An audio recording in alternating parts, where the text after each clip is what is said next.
58 minutes, une émission proposée et animée par Lionel Chalex. Bonjour à toutes, bonjour à tous, nouvelle émission de 58 minutes. À mes côtés, Gilbert de Miras. Bonjour monsieur le maire. Bonjour Lionel. C'est monsieur le maire de Véline, ancien chef-lieu de canton du reste. C'est vrai. Franchement, j'ai toujours regretté qu'on ait perdu ce titre. Il faut demander à Manuel Valls. Vous vous rappelez? Oui. Bon, il valse par là, hein, lui. Il essaye de faire un retour. Mais... Ouais. Ça marche pas très bien. Mais non, c'est vrai. Franchement, hein, j'ai toujours tendance à parler du canton de Véline. Ben oui, parce que voilà. vous avez ça accroché au cœur. Oui. C'est normal. Oui, voilà, oui. C'est pas gênant. C'est pas gênant. Voilà. On est regroupés. Voilà. On est plus nombreux maintenant. Voilà. Oui, bon voilà. D'accord. Alors, vous êtes là parce que samedi, c'était un grand événement à la ville la commune de Véline. Il y avait du monde au balcon, comme on dit, puisque il y avait l'inauguration de la mairie, puisqu'il y a eu des travaux assez importants. Il y a eu aussi l'inauguration de l'agrandissement du cimetière. Et puis aussi l'inauguration des nouvelles lumières au niveau du stade. C'est ça. Stade en général, quoi. Hein, oui, stade de football et stade de rugby, effectivement. D'accord. Bon, alors il y avait beaucoup d'élus, de représentants. Vous voulez les citer On ne va pas citer tous les élus, quand même. Les maires, bien sûr. Non, mais c'est au cas où. D'à côté, non, ils n'ont pas de susceptibilité particulière. Bon. Enfin, j'espère. Bon, il y avait des représentants du département. Tout à fait. Moi, j'y tiens. Le sous-préfet s'était excusé, oui. ainsi que le président du SEN, c'est le président du syndicat d'électrification. Et du conseil général. Et Perrault était représenté par le sénateur Serge Mérillou. Oui, voilà. Et il y avait également Madame Barayas, Marie-Claude, sénatrice. Oui, j'ai entendu, parce que j'étais très à l'écoute au niveau des discours. Elle m'a un peu déçu, cette dame.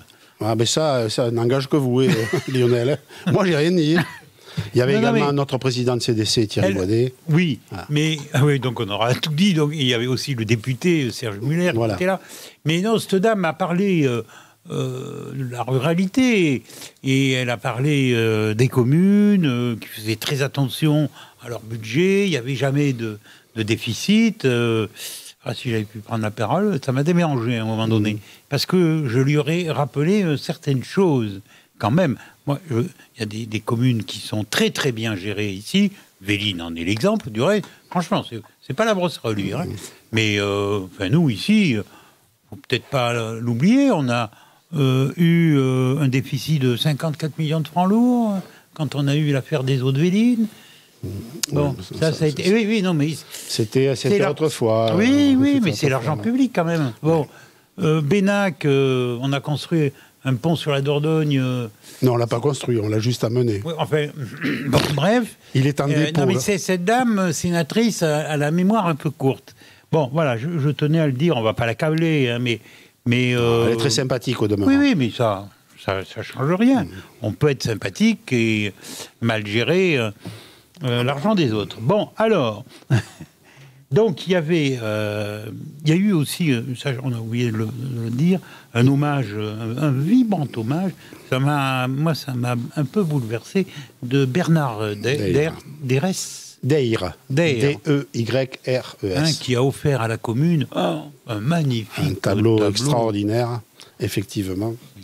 Incroyable. La liberté suivant le peuple. Ah ouais, bravo. Donc, moi, ça m'a pris au trip. Franchement. Tout à fait.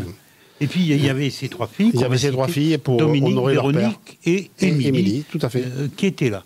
Alors, bon, tout ça, c'est pas fait d'un coup de baguette magique, bien évidemment.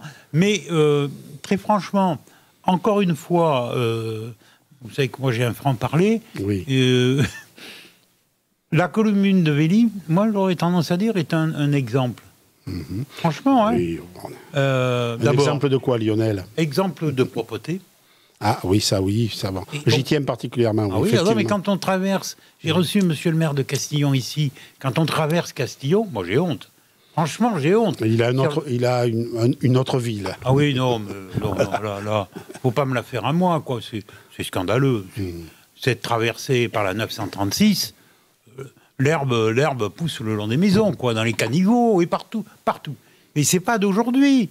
Ça fait déjà quelque temps. Bon, on a beau lui dire du reste, rien n'y fait. Je dis Véline, bravo. Bravo pour la traversée. Merci. Non, mais faut dire la vérité. Bon, alors là, vous venez d'embellir la mairie d'une façon remarquable. Oui. Un bâtiment, j'ai lu... Du 19e siècle. Voilà, de 1830, 1850 à peu près. Et effectivement, un bâtiment de grande valeur, puisqu'il a appartenu au marquis de Séby, voilà, qui l'avait vendu à la mairie en 1930. Voilà. Donc, vous n'étiez pas encore maire. Non, je n'étais pas encore maire, je te remercie. Je vous remercie, pardon. Non, même si mes cheveux sont blancs, mais quand même. Ouais. Non, voilà, c'était un bâtiment qui méritait une grosse restauration, une très grosse restauration. Bon, vous savez, Lionel, d'où j'arrive, je suis du métier, puisque j'avais une entreprise de maçonnerie, de carrelage et de couverture. Donc, j'avais à cœur vraiment de remettre ce bâti, qui était quand même une maison centrale de la commune. Quand vous arrivez, on voit que c'est le cœur historique du village. Oui. L'église est là, la mairie est là, quoi, voilà. Et puis après, bon, les réaux se sont créés progressivement, ont évolué avec la voie de chemin de fer. La voie de chemin de fer, c'est 1850. Voilà. Donc, il y a une corrélation entre la voie de chemin de fer et puis cette bâtisse merveilleuse. D'ailleurs, le marquis de Séby avait revendu ça en 1930. Il avait eu un gros problème à l'époque du phylloxéra. Il avait perdu énormément d'argent. Voilà. Et donc, il a été obligé... Parce que là-bas, c'était entouré de vignes. Il était propriétaire de la plupart des vignes qui étaient autour. Voilà. Et donc, malheureusement... Aujourd'hui, il y a une autre maladie, mais enfin, bon. Oui, c'était vrai, c'est une autre maladie. Mais qui est dure aussi. Et donc, voilà. Et donc, si vous voulez... quand vous regardez cette façade, que vous voyez tout ce qui est mot des natures, c'est-à-dire encadrement, quand vous voyez le travail, que vous êtes un pierreux comme moi, vous voyez ce que ça représente de temps et d'harmonie. Voilà. Il faut savoir également qu'on a redonné à la toiture ce qu'elle avait un petit peu autrefois. Elle était couverte, elle était sur les rampants en ardoise et couverte en tuile dessus. On a choisi avec l'architecte des bâtiments de France le zinc, parce que ça correspond vraiment à ce type d'édifice. J'ai pas fait attention à ça. Elle est toute en zinc, oui. La toiture est entièrement en zinc. Alors j'avais un gros problème, et c'est ce qui m'a fait basculer, c'est pour ça qu'on en avait discuté avec Madame Anninen, architecte des bâtiments de France, c'est que nous avions énormément de pigeons. Et les pigeons en démarrant sur les toitures de tuiles, et on avait des gouttières tous les 4 matins. Donc pour moi, il n'était pas question de remettre une toiture, et vous l'avez remarqué sûrement, Lionel, quand vous êtes monté dans le dernier étage, qu'on ne pouvait pas se permettre d'avoir des gouttières. Voilà. Donc, si vous voulez maintenant, falloir penser à ça ici. Elle est assurée, voilà, pour quelques années, 70, 80 ans. Mais c'est le temps du zinc. Monsieur le maire, dites-moi, avant, c'était une habitation. C'était une habitation du marquis Séby. Belle habitation. Dans le secteur, ça devait être la plus belle maison. Ah ben dans le secteur de Véline, oui, c'était la plus belle maison. Vous savez, il y a beaucoup de mairies qui appartenaient à des bourgeois, entre guillemets. Voilà. Sûrement celle de Villefranche, qui est magnifique également. Voilà, qui devait appartenir également, je ne connais pas l'historique exact, mais qui était une bâtisse magnifique aussi. Hein, voilà. Les maisons, la maison commune, souvent dans c'est des beaux bâtiments quand même. C'est vrai. Un peu partout. Un petit peu partout. Oui. J'ai vu des petites mairies, des fois c'est arrivé. C'est assez marrant. Mais bon, à la Motte Pont-Ravel, il y a eu une histoire. Il y a une très belle histoire. Enfin, maintenant, elle a été bien sûr, déménagée. Mais la tour était magnifique. Et magnifique. Leur mairie accolée, moi je trouve que c'est une très belle réalisation. Avec l'école à côté, ça fait un ensemble. Complètement. Voilà, mais avec cette tour qui est magistrale quand même. Bon, alors, donc on va en venir quand même à ces travaux de mairie. Vous avez été aidé, parce que c'est pas la commune de Véline qui financièrement ne peut pas Ben si. Bon. L'essentiel, c'est que, justement, c'est de réunir suffisamment d'argent pour pouvoir faire les travaux. Vous savez que nous, à l'inverse de l'État, on n'a pas le droit au déficit. Ça se saurait si même on avait 30 000 euros. Enfin, il y en a qui l'ont fait. Ah, ben il y en a qui l'ont fait. Sur des communes. C'est arrivé. Ça a été mis sous tutelle. C'est arrivé, mais dans des grosses communes. Les petites communes, c'est beaucoup plus... Voilà. Bon, puis c'est plus difficile aussi à faire, peut-être, parce qu'on n'a pas trop d'argent. On est arrêté très, très vite. Voilà. Non, justement, oui, c'était... Mais je tenais à vous dire que ce bâtiment, moi, me tenait à cœur, parce que vraiment, il est central. Oui. Il y avait d'autres possibilités, comme je l'ai dit l'autre jour, construire une mairie neuve, construire une mairie de plein pied, etc. Voilà. Bon, déjà, de par mon métier, ça ne me plaisait pas du tout. Et comme je l'ai rappelé, c'était manger des espaces nouveaux. Manger des espaces nouveaux, prendre à la terre ces espaces-là pour faire de la construction. Et vous avez la construction de la mairie, mais ce qu'il faut penser, c'est à tous les accès. Ce qui mange beaucoup, c'est tout ce qui est parking, etc. Alors que là, c'est déjà prêt. Donc, il ne faut pas croire. Le prix d'une mairie comme ça, je vous le dirai tout à l'heure, c'est à peu près le prix d'une mairie neuve, et encore que nous, on s'est bien débrouillés. Mais ce qu'il faut penser, c'est qu'il y a toutes les infrastructures derrière. Nous, on n'a pas eu besoin de faire de parking. Tout était prêt. Le tour était prêt, le giratoire était prêt, tout était prêt. Donc, il n'y avait plus besoin de le faire. Et ça, je préfère vous dire que ça chiffre. Ça chiffre, voilà. Alors donc la mairie, ce bâtiment, et vous l'avez vu, Lionel et tous ceux qui y étaient, votre caméraman également, qui a eu plaisir à la filmer, c'est quand même un bâtiment maintenant de grande valeur. D'ailleurs, la plupart des gens qui passent devant s'y arrêtent. Je n'ai pas dit qu'on allait faire un pèlerinage, mais enfin, ça s'y arrête. Bon, surtout qu'il y a l'église à côté, il vaut mieux aller à l'église. Voilà. Et c'était quand même relativement... émouvant pour moi, parce que ce qu'il faut savoir, c'est que quand on a repris, par exemple, tout le premier niveau, il a fallu enlever l'intégralité des poutres. C'était tenu avec des tuteurs. Autrefois, ils n'avaient pas peur. Hein. Donc, il fallait vraiment la refaire. Pour vous dire, le dernier étage, on a été obligé, pour pouvoir travailler, de mettre sur les planchers existants qui dataient donc de 1830 ou 1840, de l'agglomarine, parce que les escabeaux passaient à travers quand on les mettait dedans. Voilà. Donc, pour la sécurité... Mais le dernier étage, auparavant, vous vous en serviez ? C'était les archives. Oui. C'était les archives. Voilà. Donc, de toute façon, dès l'instant où vous restaurez une mairie, maintenant que vous réparez plus de 90% vous êtes obligé de les mettre en bas, les archives. Bon, déjà pour le feu. Voilà. Donc, j'avais ma petite idée là-dessus. On a monté ce dossier. C'était un dossier important. Il faut à peu près 3 ans et demi pour monter ce genre de projet. La mairie a thésaurisé, parce que nous, on thésaurise un petit peu pour pouvoir payer les travaux. C'est un chantier qui a représenté 1 114 000 euros. Par contre, on a eu 614 000 euros de subvention. Voilà. Donc, global, je parle. 616. C'est 614. La réalité, 616, c'est une erreur de frappe. Ah, bon. Voilà. Donc ça représente... Il va y avoir des punitions. Ça représente à peu près 55%.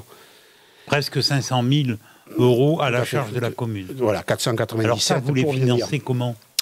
En autofinancement. Et également, nous avions à l'époque emprunté une somme, parce qu'on faisait plusieurs projets à la fois. On avait emprunté 500 000 euros, parce qu'à l'époque, ça se vendait 1,2%. Donc on a pris cet argent-là. Parce qu'il faut savoir quand même qu'on ne peut pas reporter sur la même génération de contribuables l'intégralité du coût. Donc, il faut le répartir. Et je trouvais que c'était bien de le répartir aussi pour avoir un petit remboursement d'emprunt, mais qui était réparti sur la durée d'un prêt. Déjà, je trouve que c'est logique. Alors, est-ce que ça a augmenté beaucoup les impôts locaux ? Lionel, je n'ai jamais augmenté les impôts locaux depuis que je suis en 2008 à la mairie de Véline, d'accord ? C'est incroyable. J'ai été élu en 1989, moi, d'abord. Voilà. Mais j'ai fait 3 mandats d'adjoint et 3 mandats de maire. Mais depuis 2008, je n'ai jamais augmenté. Mieux, je les ai baissés de 3%. Eh bien, dites donc. Voilà. Bon, j'habite pas Véline, donc je ne suis pas trop au courant. Mais vous savez qu'il y a des collègues qui essayent de faire ce genre de choses. C'est vrai. Voilà. C'est vrai, ça compte.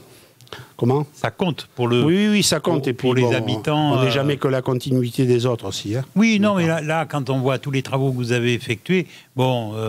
certains mauvais coucheurs vont dire « Oh, combien ça va coûter à la commune? C'est nous qui allons le financer. » Enfin, c'est toujours les contribuables qui payent. Ça, c'est une certitude. Oui. Mais ils sont habitués à payer toujours la même chose depuis 17 ans.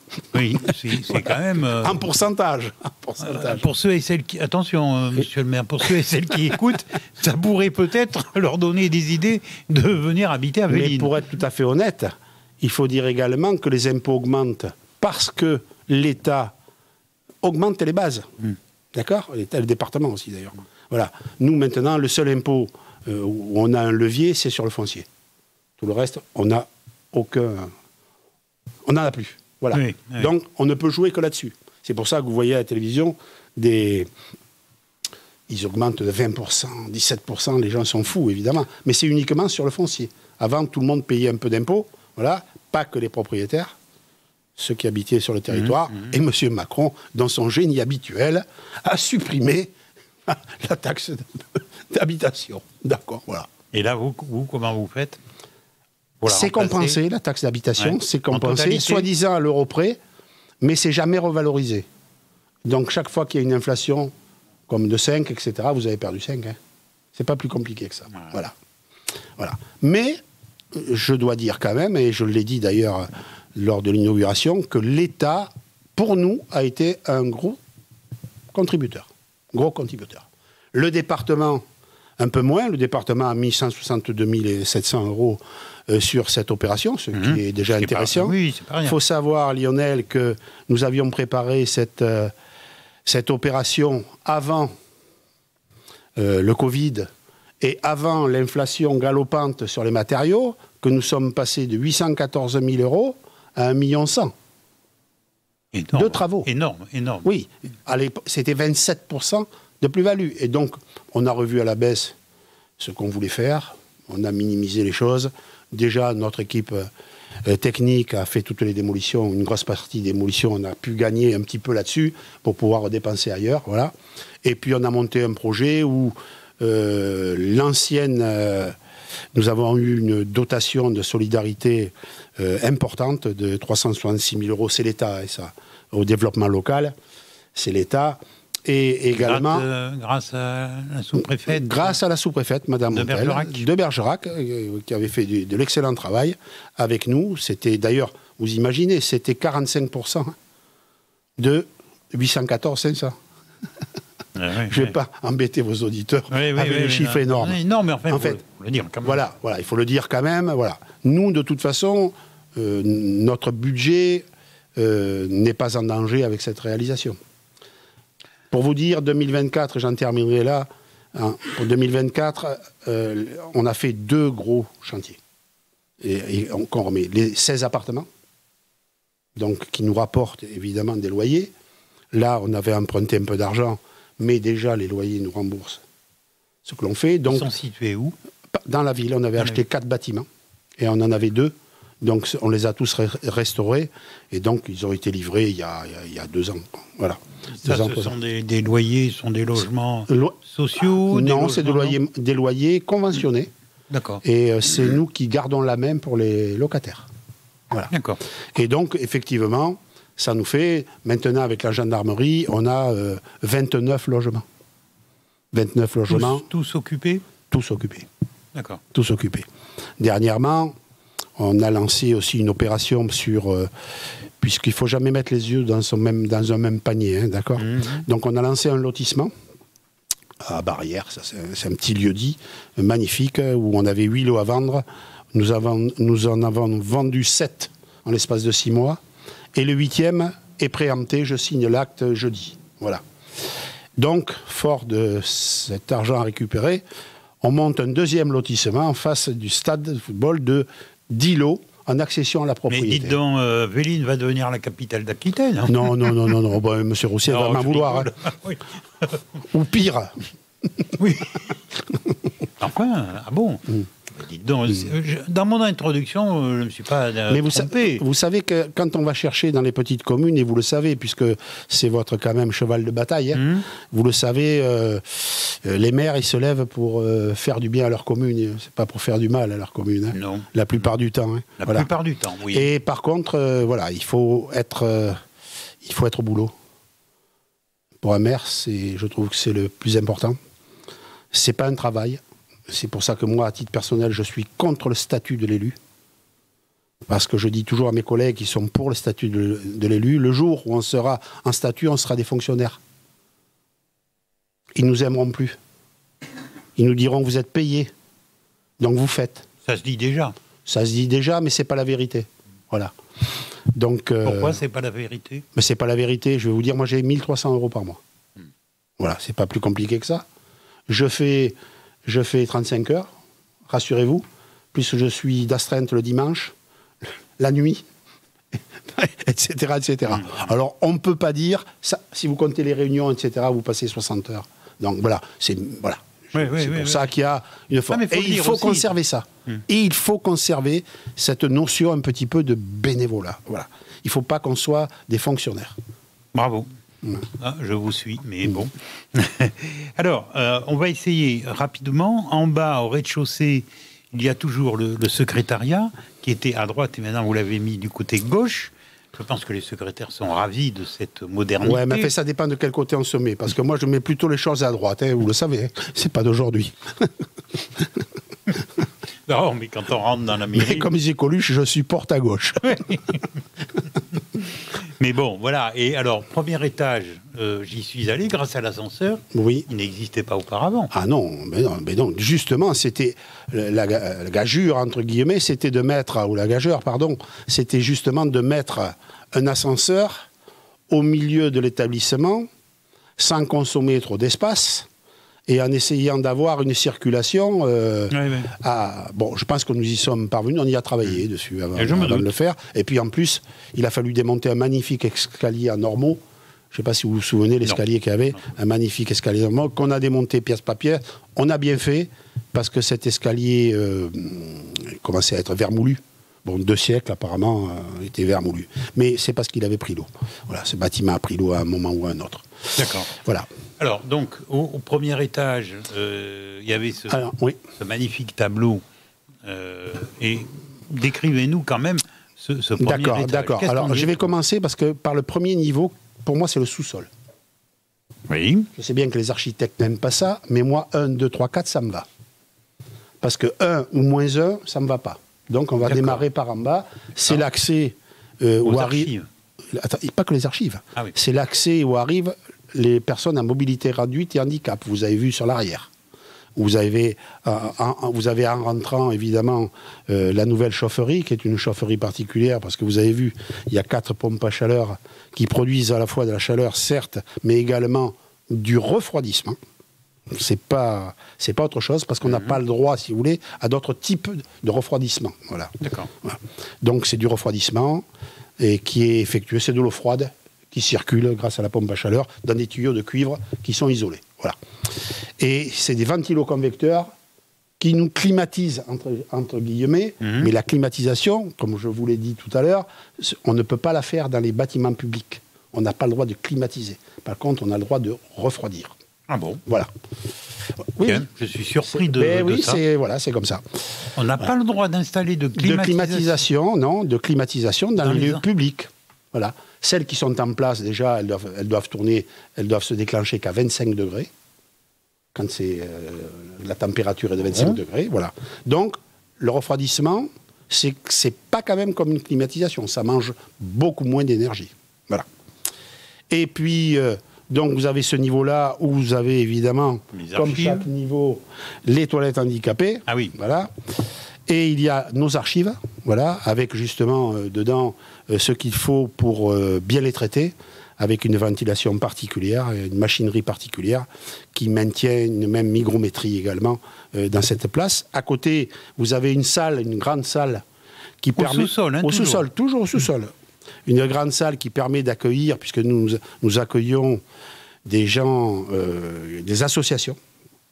Donc l'association qui permettent justement de prendre un petit peu en compte tous les aspects sociaux de notre petit village, et puis d'aider les gens en difficulté. Voilà. Donc c'est une salle pour des réunions. C'est une salle de réunion, mais aussi il y a du travail d'association, voilà, où ils viennent faire du travail manuel, etc., pour essayer de réinsérer progressivement des gens qui ne le sont pas d'ailleurs toujours, mais qui éprouvent du plaisir aussi à côtoyer. C'est du lien social aussi. Voilà. Et donc, vous avez également à côté une grande salle où on met tous les consommables, etc. Et puis, évidemment, deux petits endroits où il y a tous les appareils électriques, évidemment. Vous imaginez ce que ça représente. Oui. Voilà. Et à côté, nous avons une pièce qui est pour la baie de brassage, donc de l'informatique. Voilà. Et donc, là où on regarde, évidemment, on a 24 caméras, Lionel. Donc, on les... Dans la mairie. Non, pas dans la mairie. On a 24 caméras dans la commune. Dans la commune. Voilà, on en a 20 en haut et 4 en bas. En bas, ça veut dire les réaux. En haut, ça veut dire le plateau. Voilà. Et donc, ça permet, quand il y a des problèmes, parce que ça s'arrête tous les 15 jours, hein, on ne peut pas aller plus loin, on ne garde pas les films plus de 15 jours. Quand il y a un problème, les gendarmes viennent regarder et ça... Donc, vous avez un endroit où... Spécifiquement fermé avec une porte lourde. Voilà. D'accord. Voilà. Personne n'est derrière les écrans Ah non. On n'a pas les moyens de payer quelqu'un à rien faire derrière un écran. Hein. Ou à regarder 24 heures sur 24. Ça va bien à Paris, à Lyon, à Grenoble. Oui. Mais pas chez nous, ça c'est pas possible. Ensuite, vous avez donc le premier niveau où il y a tout l'administratif. Vous l'avez vu avec l'accueil, le secrétariat, le bureau du maire. Une petite tisanerie parce que les filles mangent en une demi-heure, donc elles se font réchauffer rapidement quelque chose. À côté, il y a le bureau des adjoints. Il y a une salle aussi, quand vous rentrez sur le hall d'entrée, il y a une salle à droite où il y avait le bureau l'administration ici qui a été changée. Cette salle, c'est pour les réunions du conseil municipal. Ah voilà. Bon. Oui, c'est uniquement cela. Ensuite, vous prenez l'ascenseur, puisque vous l'avez pris. Que j'ai fait. Voilà. Et puisque vous prenez l'ascenseur ou vous montez à pied sur ce magnifique escalier. C'est pas possible. Vous avez vu qu'il y avait un magnifique escalier. Oui, je l'ai vu, mais c'est pas possible. Pour vous, il était compliqué à prendre, voilà. Mais donc on monte à cet étage-là. À droite, c'est le CMS-CMP, Centre médico-psychologique, qui a 5 bureaux. Voilà, et qui travaille ici, c'est le centre Vauclair, et c'est le département qui gère ça. D'ailleurs, qui est loué par le département. Le département nous paye un loyer modéré, conventionné. Voilà. Et donc on leur a réaménagé ceci. La configuration, ils l'avaient déjà déterminée depuis qu'ils étaient là. Donc ça a consisté à redonner un coup de neuf, les sols, les cèpes qu'on a renivelés partout. Bon, ils étaient très très très heureux d'intégrer ce genre de locaux neufs. En face, c'est là où on a la salle Bernard Deyre, qui a été baptisée du nom de la personne qui nous a offert ce fameux tableau dont vous parliez tout à l'heure, voilà, et qui trône justement au fond magnifiquement, je crois. Voilà. Dans une salle, vous avez vu, cette salle-là, j'ai tenu à lui redonner un petit peu l'aura d'autrefois avec ses soubassements en bois, donc du 19e siècle en particulier. Oui. Dans cette salle, il est prévu d'y faire quoi? C'est les salles des mariages. Salle des mariages. Et salle des mariages et cérémonie. Et cérémonie. Vous en avez fait une dimanche. Oui. Ben voilà. Salle des mariages et cérémonie. De toute façon, toutes nos salles sont multimodales. D'accord. Voilà. Ensuite, vous passez de l'autre côté. Et donc, vous arrivez sur un bureau qui sera réservé également aux assistantes sociales et à Madame la conciliatrice de justice. Là, il faut de la confidentialité. Donc, ils sont dans une salle au nord, là, qui est isolée. Voilà. Et évidemment, qui sera mis en service à d'autres personnes si on n'a pas de salle. Voilà. Oui, ça peut être une salle de secours. Ça va une salle de secours, sans problème. Et à côté, évidemment, les fameuses toilettes handicapées, magnifiques, chaque fois, qui font 15 mètres carrés. Enfin, voilà. Méfiez-vous, il y en a qui vont passer la nuit dedans. Voilà. Et donc, on montre le dernier étage, et c'est là où vous avez vu. Vous êtes monté au dernier ? Ah, quel dommage. Mais oui, et Lionel, il faut que vous reveniez quand je vous fasse ça. Parce que là, c'est possible. Là, Gérard, franchement, le maître, c'est... Alors là, vous avez loupé le clou du spectacle. Mais oui. Parce que là, vous êtes dans le mansard. Parce que la toiture, elle est mansardée. Oui. Voilà. Dans le mansard, et vous êtes dans une... Mais, pardon, je vous coupe. Oui. À l'occasion d'une expo qui pourrait se faire en haut, nous pourrions venir. Tout à fait. Mais, voilà. N'est-ce pas, Gérard? Et donc, on a cette salle qui est réservée pour les associations, qui représente l'intégralité de la longueur de la mairie, mais bon, sur un demi-mur, puisque, si vous voulez, la mairie est partagée par un mur de refend. La partie, donc, gauche, en regardant l'église, il faut toujours regarder l'église. Et donc, c'est une grande salle. Et dans cette salle, nous allons recevoir, je l'espère, plusieurs types d'associations. La première partie sera réservée à une association qui lutte contre l'électronisme, c'est-à-dire contre ceux comme moi qui ne s'intéressent pas à l'informatique. Voilà.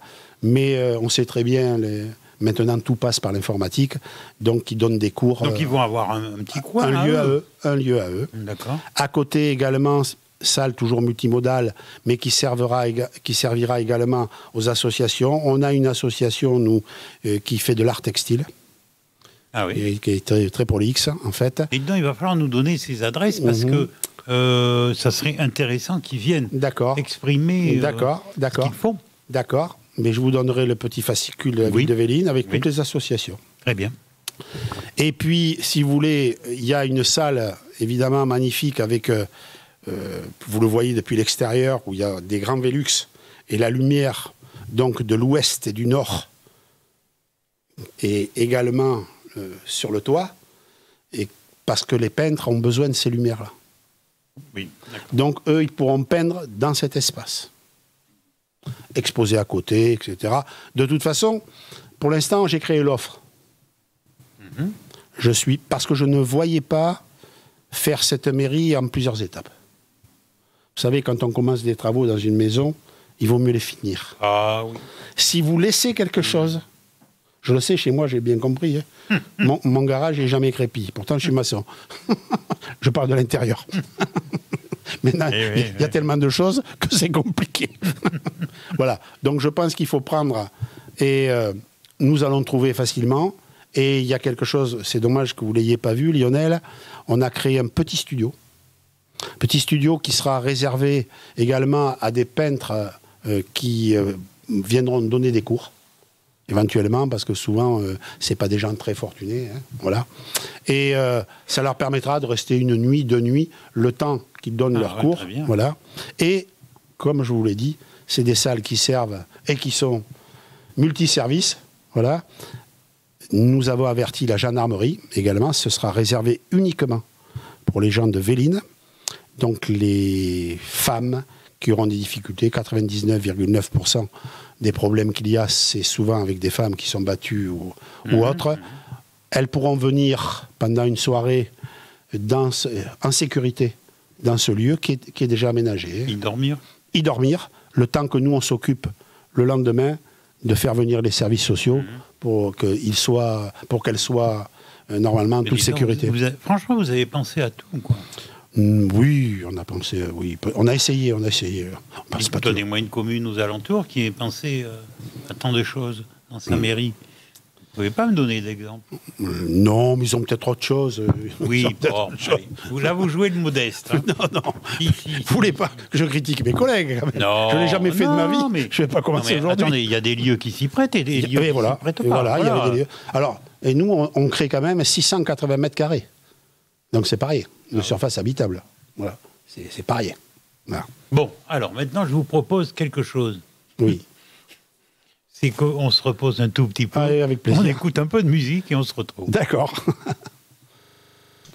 Je vous rappelle que dans cette émission 58 minutes, je reçois Gilbert de Miras, dynamique maire de Véline. On vient de parler d'une manifestation qui s'est déroulée samedi matin, l'inauguration de la nouvelle mairie, l'inauguration de nouvel emplacement au cimetière et dans le domaine sportif, nouvelle lumière au niveau du stade. Vous avez parlé dans votre discours que j'ai sous les yeux. En dernier, vous avez fait un petit appel aux parlementaires pour les besoins urgents de notre territoire. Et vous avez même dit et ajouté, et je vous cite, si j'avais à en choisir deux, ce sont l'agriculture et le logement, dont le bâtiment. Oui, effectivement. Vous savez que l'agriculture, malheureusement, ça va un peu redémarrer les manifestations. Je pense qu'il va falloir y penser sérieusement. On est dans un secteur, et vous le savez, Lionel, vous y avez toujours été. Oui. On est dans un secteur viticole qui est en crise. Oui. Voilà. L'agriculture en général est en crise. Voilà. Et il va bien falloir des gens qui assurent notre autonomie alimentaire, parce que si on doit compter sur les autres, je pense que c'est pas une sécurité. Voilà.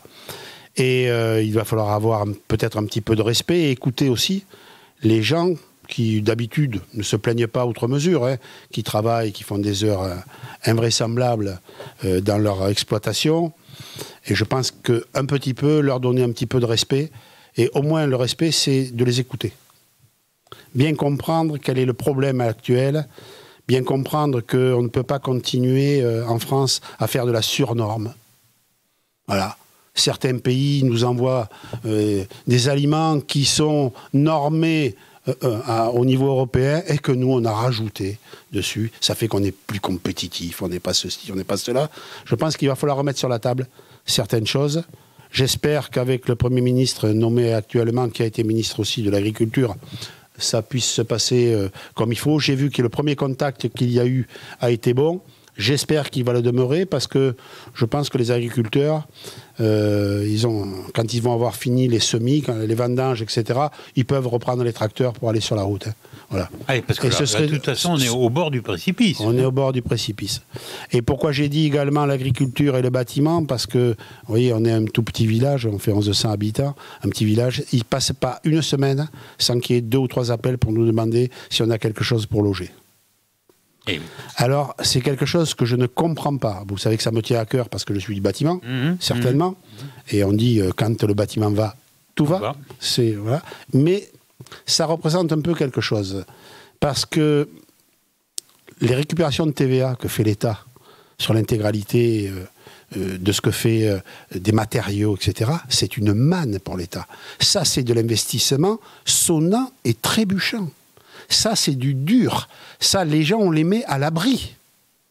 Mettre les gens à l'abri, vous savez, quelqu'un qui est dans un habitacle correct, il n'a pas besoin de grand luxe, mais où il a chaud, où il n'a pas chaud, où il n'a pas froid, où il pleut pas dessus.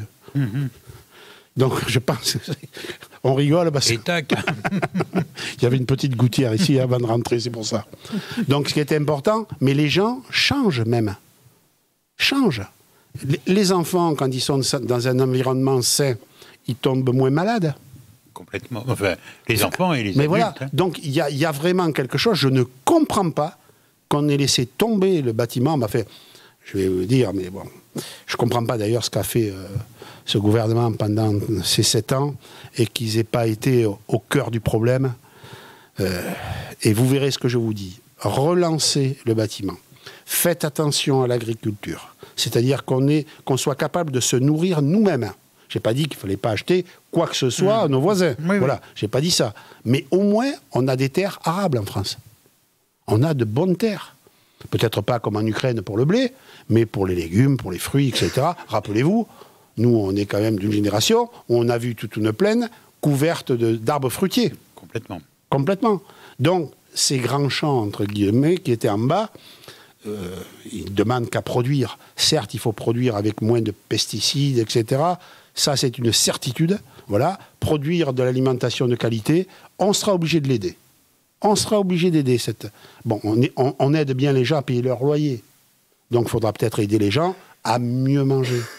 Je crois que c'est ici, d'ailleurs, Michel de Montaigne qui disait dis-moi ce que tu manges, je te dirai comment tu te soignes. Très bien. Voilà. Je ne la connaissais pas. Dis-moi ce que tu manges, je te dirai comment tu te soignes. Très bien. Voilà. Donc c'est la vérité. Quand on mange correctement, les gens sont en meilleure santé. Enfin, vous êtes au courant, comme moi, quand même, par exemple, moi, dans l'agriculture ici, nous sommes entourés de vignobles. Les vignes disparaissent les unes après les autres. Les vignes vont disparaître aussi bien sur le Bordelais, hein, puisque j'ai bien compris que... D'une manière générale, moi. Alors, je ne voudrais pas donner ce chiffre parce que j'en suis pas sûr, mais il me semble que j'ai entendu 30 000 hectares. Je ne suis pas surpris. Voilà, 30 000 hectares. J'ai vu qu'il avait été voté 123 ou 133 millions d'euros pour aider les gens à arracher.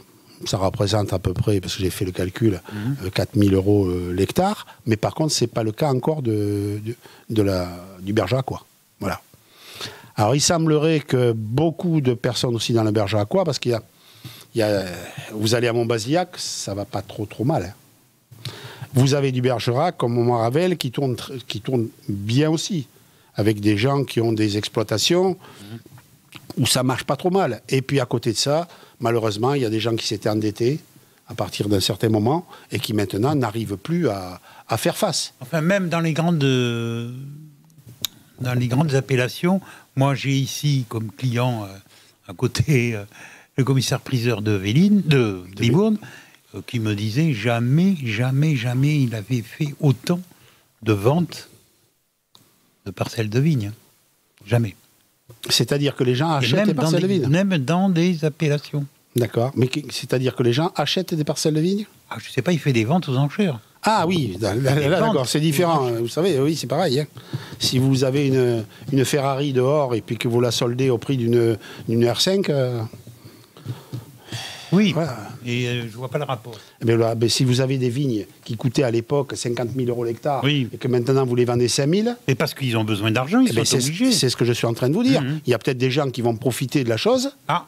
Ça, la nature a horreur du vide. Hein. Oui, ça je suis d'accord avec vous. Mais je pense qu'il va quand même s'enlever énormément d'hectares. Ah mais écoutez, j'ai un gendre, il a enlevé 38 hectares. Ah, ben ça tombe bien parce que vous avez un exemple. Voilà, précis. 38 hectares de vignes, depuis des lustres, tout arraché. Voilà. Mais vous voyez, voilà. Donc les gens, quand ils ne peuvent plus vivre, ils ne vont pas continuer à produire à perte. Par contre, ce que j'ai du mal à comprendre, parce que je ne suis pas du métier non plus, ce que j'ai du mal à comprendre, c'est que des appellations comme par exemple sur le Midi, c'est des appellations qui tournent pas mal. Les Corbières, les Côtes de Provence, le Bandol. Il n'y en a pas assez de vin rosé. Bon, après, c'est très touristique. D'accord ? Oui, mais en fait, je ne sais pas s'ils n'ont quand même pas, eux aussi, des difficultés. Mais je ne le crois pas encore. Ah bon ? Mais ça va peut-être pas tarder. Par contre, regardez, en Bourgogne, l'année 2023 était la meilleure année de vente de Bourgogne. Jamais réalisée. Vous allez dans la Loire, les coteaux de Léon, les trucs comme ça. Ça va. J'ai pas dit que c'était le pinacle, mais ça marchait pas trop mal. Encore cette année. Mais alors pourquoi, pardon qu'on se lance dans ces discussions, mais pourquoi ici ça marche pas ? Je sais pas, peut-être qu'on n'a pas su prendre la vague, où il y a des produits qu'on n'a pas su accompagner par la publicité. Je sais pas. Voilà, je vais pas apprendre aux gens à faire leur métier. Mais bon, j'entends parler les anciens. Vous savez, il y a des gens qui se débrouillent pas trop mal quand même, hein, quand ils font leur propre vin, etc., qui vendent en commercialisation. Par contre, maintenant, c'est ce qu'on demande à un agriculteur. Hein. On lui demande d'être un producteur, et on lui demande d'être un comptable, on lui demande d'être un commercial, on lui demande beaucoup de choses. Et effectivement, si on ne l'est pas, on a du mal. On a beaucoup de mal. Les gens qui apportent leur vin à la cave en ce moment, c'est plus compliqué. Par exemple, j'ai appris que la cave de Ginsac était en grande difficulté, pour ne pas dire en cessation de paiement. Voilà. Donc il y a forcément des difficultés. Vous avez la cave des lèves aussi, les oui, lèves et tout il y a des difficultés sur ces caves-là. Alors, est-ce que c'est cyclique ? Je n'en sais rien. Je ne peux pas le dire. Mais toujours est-il qu'il y a énormément, mais moi je le vois rien que chez moi, hein, à Véline, le nombre de vignes qui ne sont plus travaillées, qui n'ont même pas été vendangées. Même pas été vendangées. Surprenant, quoi. Voilà. Bon, on va fermer la parenthèse. Parce on la ferme, allez. Vous étiez là... On est optimiste. Oui, pour cette manifestation qui s'est déroulée samedi matin. Donc on va parler maintenant... vous avez agrandi le cimetière. On s'est tous rendus à ce cimetière. Vous avez créé, je crois bien, 15 emplacements nouveaux. Ah non. Plus que ça. Plus. 250 emplacements nouveaux. C'est pas 15. Non, je crois que vous avez. Je confonds. Mais Lionel, je confonds les emplacements. Je sais ce que vous confondez. Je sais ce que vous confondez. Non, j'ai dit justement dans mon discours que c'était quelque chose qui m'avait travaillé dans mes insomnies, et puisqu'on avait commencé, il y avait le Covid qui est arrivé, et il nous restait dans notre cimetière initial 15 emplacements. Ah oui, mais je confonds. D'accord. Et justement, en regardant la télévision et en regardant les images télévisées qu'il y avait autour, ça ne me portait pas l'optimisme. Ça me faisait très peur. Certes, c'était des images qui arrivaient de pays un peu particuliers, où faisaient des tombes un peu partout, mais ça m'avait fait peur quelque part. Alors j'ai dit à mes collègues, il faut qu'on fasse très très vite. On a besoin de créer un cimetière, l'agrandissement de cimetière rapidement. Alors je sais que c'est pas très glamour, mais bon, c'est la maison où nous irons tous. C'est voilà. la vie. C'est une forme de justice aussi. Oui. Et donc, on a décidé rapidement, très très rapidement, on a demandé à un cabinet Aurélien Tessandier, pour ne pas le nommer, d'Advis Engineering, de nous faire un projet. Voilà. Moi, j'avais déjà des idées sur l'organisation du cimetière. C'est moins compliqué qu'une mairie. C'est moins compliqué, mais il y a d'autres choses. C'est l'évacuation des eaux, il y a plein de choses. Et pas question d'envoyer dans les tombes de l'eau, etc. Il y a une forme de respect aussi des gens qui vont venir dans ce cimetière, moi qui me tiens à cœur. Voilà. Alors, le cimetière ancien, nous avions la possibilité éventuellement d'enlever les corps. Comme je l'ai dit, c'est pas dans ma culture. Les corps sont là, je les laisse là. Donc on avait un terrain qui était juste à côté, qui nous a été quasiment offert par les gens qui avaient ce terrain, puisqu'on l'a payé 1 200 €. Ah oui. D'accord. Et donc on a ce terrain, donc on a décidé de le faire avec quand même un parking, vous l'avez vu, hein, un parking quand même qui est relativement conséquent, parce qu'il faut dire que quand il y a un enterrement important, vous avez vu, on est dans le virage. Oui. Et ça... je mettais toujours, quand c'était quelqu'un, à ce virage pour freiner les voitures et leur fougue. Hein. Voilà. Maintenant, ce sera beaucoup mieux de ce côté-là. Il y a tout l'emplacement devant. On a fait quelque chose aussi qui était agréable, peut-être à l'œil, et entièrement arboré, vous l'avez vu. Exact. Voilà.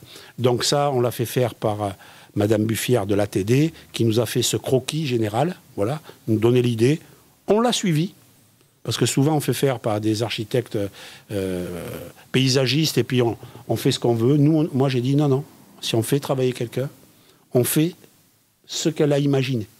Et je trouve qu'elle a bien imaginé. Oui, très bien. Voilà. Donc, on a fait ce qu'elle nous a demandé. Et puis après, donc, ça a coûté quand même un cimetière comme ça. Bon, il faut dire que c'est un cimetière qui est fait pour 2 siècles. Mais comme j'ai dit, nos anciens nous avait doté d'un cimetière qui a duré 2 siècles. Oui, donc il faut faire exactement la même chose. Oui. On le remet, voilà.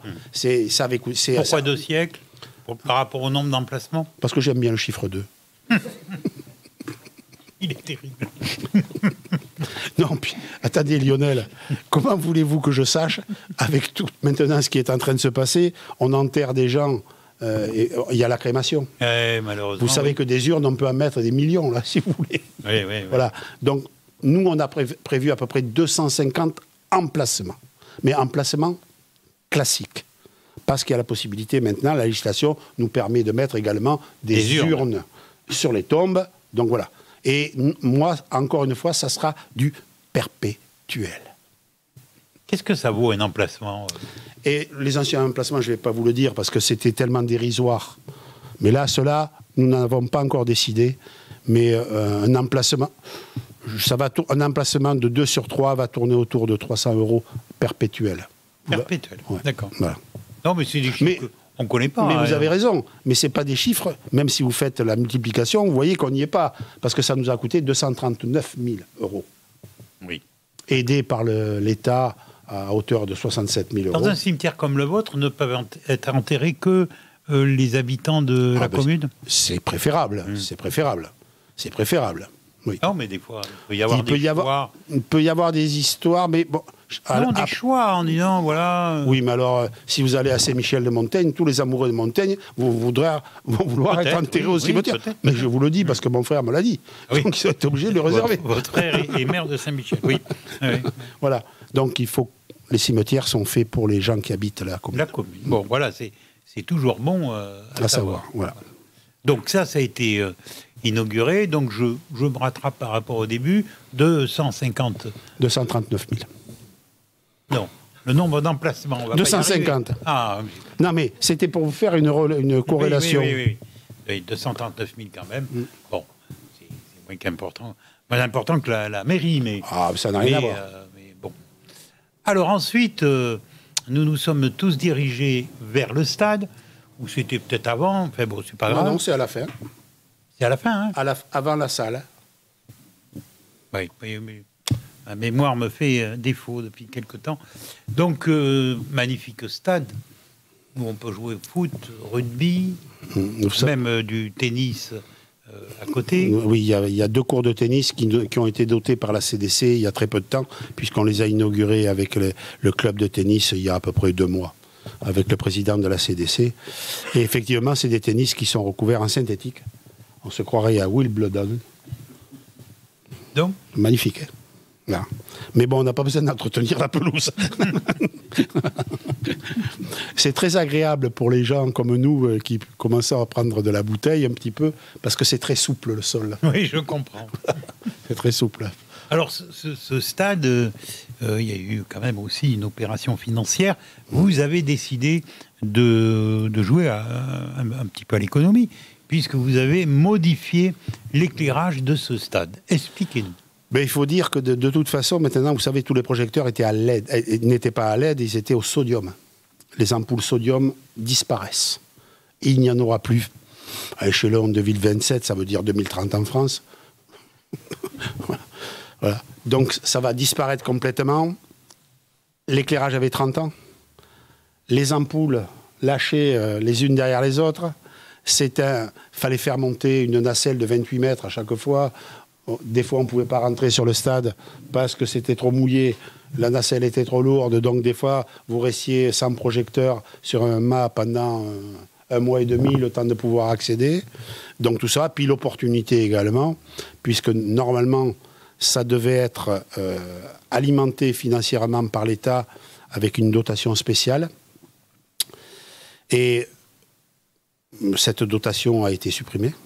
Mais nous, on a eu quand même la chance que la préfecture nous maintienne une DETR, c'est une dotation pour l'aménagement des territoires ruraux, voilà, à la place de cette subvention-là. Donc on a eu 16 000 € de la part du SDE. Après, on a eu 23 syndicat d'électrification, voilà, et de la préfecture, évidemment, on a eu 23 000 et des poussières, c'est-à-dire, en l'occurrence, 50% de la somme, puisque le coût, c'était 83 000 € global. Voilà. Donc maintenant, nous avons des bons projecteurs à LED, avec une particularité, c'est-à-dire que le LED, c'est pas comme le sodium. Déjà, vous l'allumez que 10 minutes avant, vous n'avez pas besoin de l'allumer 1h30 avant. Et en plus, vous pouvez aller de la position jusqu'à... Vous pouvez mettre 60%, si vous faites des entraînements. Avant que le match commence, à la mi-temps, après, quand le match se termine, de façon à ce que les gens puissent sortir du stade en toute sécurité, etc., etc. Mais vous êtes à 60% de la consommation. Et après, évidemment, pour le match de compétition, évidemment, 100%. Et je vous assure que ça marche bien. Oui, ça je me doute, oui, voilà. Oui. Ça marche bien, on a à peu près... Vous avez évalué la consommation entre 100... Mais en gros, si vous voulez, cette consommation... Est-ce que vous allez économiser de l'argent par rapport... Oui, forcément. Oui, mais enfin, il va falloir amortir les 83 000. D'accord. On a mangé l'électricité avec 83 000. Oui. Voilà. Non, mais il faut également, puis il faut savoir que maintenant, de toute façon, on ne trouvera plus que ça. Il n'y aura pas autre chose. Donc, anticiper pour ne pas dire, tant que les subventions étaient un peu là, anticiper pour ne pas dire un jour, écoutez, on ne peut plus faire de matchs nocturnes à Véline, excusez-nous, donc, ou vous entraînez plus sur le stade, dire à tous les jeunes, c'est quand même, le club de Véline avec Saint-Antoine et Saint-Méer, c'est quand même 290 licenciés. C'est pas rien. Voilà. Nous, le stade, moi, il est éclairé 3 fois par semaine. Les jeunes qui s'entraînent, voilà. Je préfère voir les gamins sur les stades que... Vous dites ça avec passion parce à d'autres endroits. Ben oui, je dis ça avec passion parce que j'ai pris 47 licences de football. Je voulais vous le faire dire. Vous avez été un joueur de football. On est les seuls, on est le seul de la communauté de communes, les seuls stades à être homologués pour les matchs nocturnes. Il n'y en a pas d'autres. D'accord. Il n'y en a pas d'autres. C'est les seuls. Bravo.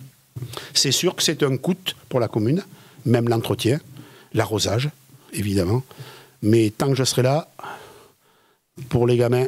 Oui, vous êtes... Et puis voilà, oui. ça se fera comme ça. Je pense que c'est très sain de mettre de l'argent pour nos jeunes.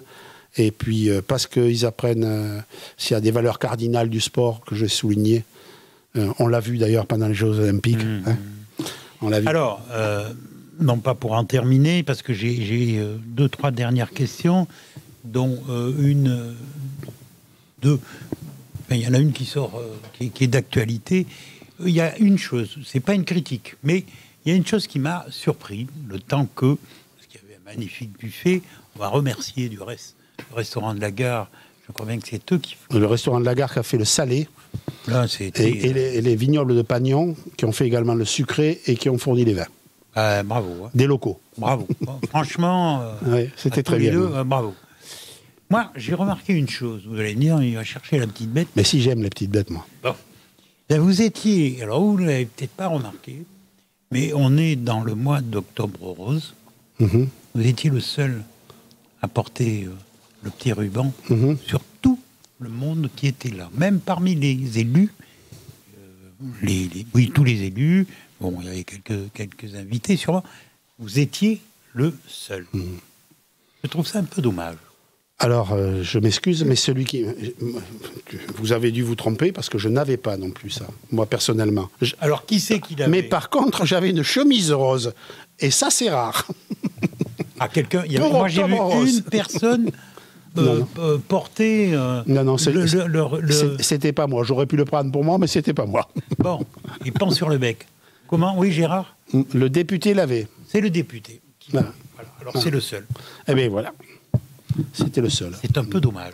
Peut-être. Honnêtement, mais à coup de pas, j'ai pas pensé. J'ai pas pensé. Un détail pour vous, mais... Non, c'est pas un détail, la preuve que bon, non. Mais... voilà. Bah, c'était... Bon, on va en finir avec l'inauguration de la mairie, l'agrandissement du cimetière et l'éclairage LED. Voilà, on va finir cette émission parce que je ne sais pas combien de minutes on en est, mais on a dépassé. Fais-moi des grands signes, merci. Mais c'est pas grave. Vous savez qu'aujourd'hui, nous sommes le 7 octobre. Oui. Bon, depuis ce matin, dans les grands médias, en particulier télévision, on nous parle de cette journée qui a été une catastrophe pour Israël. Certains réagissent en disant qu'il va falloir mettre un drapeau palestinien dans toutes les universités. Bientôt, il va falloir le mettre au niveau des mairies. Enfin, je sais pas. Bon, voilà. Quel est votre sentiment? Je ne vous demande pas votre position, mais quel est votre sentiment dans tout ça? Alors, on arrive sur le dernier sujet, qui est un sujet d'une gravité extrême. Hein. Évidemment, on peut comprendre le peuple d'Israël, qui a été un peuple qui a subi la Shoah, quand même. C'est pas rien. Oui, mais ça... Voilà, et qui est un peuple qui a été martyrisé depuis des siècles, il faut le dire. Qui maintenant, je pense, a décidé de se défendre, pas d'attendre que les autres le défendent. Voilà. Donc ils ont fait en conséquence, peut-être, ils se sont armés d'une telle façon que c'est une force du Moyen-Orient extrêmement importante, peut-être une des plus grosses forces militaires. Par contre, il est évident qu'on ne réglera pas ce problème Hamas et Hezbollah, qui sont des terroristes de dernier niveau, qui ont fait une horreur. Le 8 a été une horreur. Le 7. Le 7, pardon, a été une horreur. Une horreur. Voilà, quand on voit les images, je ne vais pas les rappeler, ou même quand on connaît ce qui a été produit, il y a que même des animaux ne feraient pas ça. Voilà. Donc là, par contre, maintenant, il y a une réponse extrêmement importante d'Israël sur la bande de Gaza, où il y a des morts depuis le début. Hein. Alors, je ne sais pas la cotation, j'ai aucune confiance au Hamas, etc. Maintenant, on a attaqué le Liban parce que le Hezbollah n'a cessé de bombarder Israël. Voilà. Et c'est difficile de prendre une position parce que quand on voit tomber ces enfants palestiniens ou quand on voit tomber des enfants israéliens, c'est jamais que des enfants. Si je tue votre fils, vous n'allez jamais pouvoir me le pardonner. Et vice-versa, c'est pas possible. On n'est pas tous des gens qui pouvons pardonner comme ça facilement. C'est pas possible. Moi, je crois que la guerre va durer. Je crois qu'Israël va aller au bout. Est-ce qu'ils ont raison de le faire? Je suis incapable de vous le dire. Mais... Vous n'avez pas un sentiment personnel? Si, j'ai un sentiment personnel. Vous ne pouvez pas le dire? Si, oh, je peux vous le dire. Je pense que Israël a raison de se défendre. Voilà. Je pense, et j'ai mal au cœur de voir tomber autant de gamins, de jeunes, voilà, autour de ça. Et je pense que la réconciliation n'est pas pour demain. Donc, je pense également que l'Israël a un président qui est Netanyahou, et qui essaye de sauver sa propre peau politique, voilà. Mais maintenant, la machine est lancée d'une telle façon que je ne vois pas comment elle peut s'arrêter. Alors que notre président, le 7,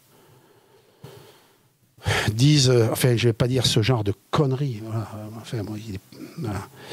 Je pense qu'il faut une certaine décence, même dans la politique, voilà. Alors maintenant... mais annoncer que on n'allait plus envoyer d'armes voilà, en Israël, voilà, c'est énorme. Mais surtout là, même si lui, il voit une cohérence. Enfin, moi, je ne vois pas dans cet homme une quelconque cohérence. Si vous voulez mon avis, voilà. Depuis le temps qu'il est là, ça fait 7 ans, on a 3 000 milliards d'euros, c'est l'homme qui valait 1 000 milliards, comme notre ministre également des Finances, qui lui... prétend qu'il a été magnifique. Voilà. Donc, je ne vais pas parler de cela, mais puisqu'on parle de Gaza, on parle... Voilà. Je crois que c'est un conflit qui ne va pas dégénérer, parce que je ne crois pas que le monde arabe qui est autour puisse bouger. Par contre, la rue, c'est autre chose. Voilà. Il peut y avoir des escarmouches à droite et à gauche. Mais je crois qu'Israël va aller au bout. Alors, le résultat, je ne sais pas s'ils vont le faire en gagnant la guerre, hein. Parce que des fois, il faut gagner la paix aussi derrière. Ça, je ne suis pas assez pointu pour donner mon avis là-dessus. Mais il va falloir aussi, peut-être qu'un jour, on dise il faut un État palestinien, un État israélien. Inévitable. Voilà, ça a été prévu depuis le départ. Il va peut-être falloir se mettre une bonne fois pour toutes. Et je pense qu'il faudra l'exiger des belligérants, avec la force physique et la force financière. Parce que s'il n'y a pas les États-Unis derrière Israël, même s'ils ont de l'armement... c'est pas 7 millions ou 10 millions d'Israéliens qui vont tenir cette masse autour. Hein. Alors, pour revenir à la France, cette décision, l'histoire du drapeau palestinien qu'il faut mettre dans les universités, mais est-ce qu'on n'est pas en train de monter les gens les uns contre les autres? Bien sûr. Enfin, moi, je vais dire qu'une seule chose. M. Mélenchon est un imbécile. Oui, ça me suffit. Oui, ça me suffit. À ça, mais encore, voilà. C'est gentil. Hein. Un imbécile dangereux. Oui. Voilà. C'est pas comme ils font à l'heure actuelle, comme ils ont fait à l'Assemblée nationale, comme ils montent les gens les uns contre les autres, qu'on va réussir à trouver de la sérénité. Et il arrivera bien un moment où il va falloir en trouver de la sérénité. Obligatoirement. Oui. Parce qu'on va être tous en danger. Ces gens-là mettent en danger les gens. Pour des idéologies personnelles. Voilà. Et donc, vous savez, on n'a jamais raison à 100%. Jamais, c'est impossible. Vous voyez bien dans un couple. Oui. Merci Gilbert de Mirasse. C'était un grand plaisir avec vous, Lionel. Oui, mais...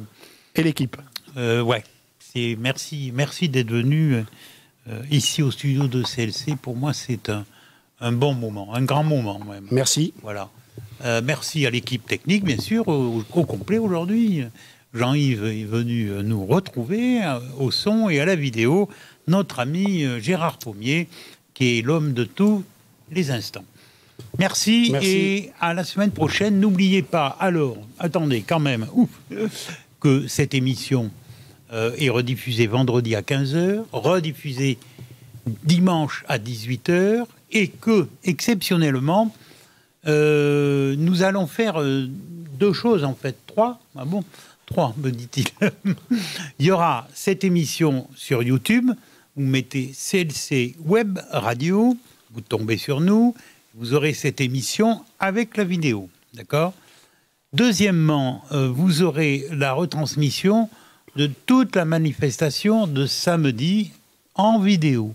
Ça sera sur YouTube. Et vous aurez aussi, en 3, l'interview de... Qu'est-ce que je dis comme bêtise? Non, je ne dis pas de bêtises. L'interview du député et l'interview de Gilbert de Miras sur place. Voilà. Et les discours, oui, mais ça, je le mets dans le grand film, bien évidemment. Voilà. Et mon téléphone qui sonne. Hop, alors on va vite l'arrêter. Oui, c'est parce qu'il faut s'arrêter. Voilà, alors n'oubliez pas, YouTube, de toute façon, allez régulièrement sur YouTube, c'est notre télé, CLC Web Radio, et vous tombez sur toutes nos vidéos depuis le début du reste. Hein. Voilà, ne l'oubliez pas. Merci, on se retrouve mardi prochain pour une nouvelle émission, 58 minutes, encore. Merci au maire de Védine, Gilbert de Miras, d'être venu ici au péril de sa vie. Oui. La prochaine fois, il va venir avec des palmes, un tuba et un masque. C'était une histoire d'eau. Bye bye.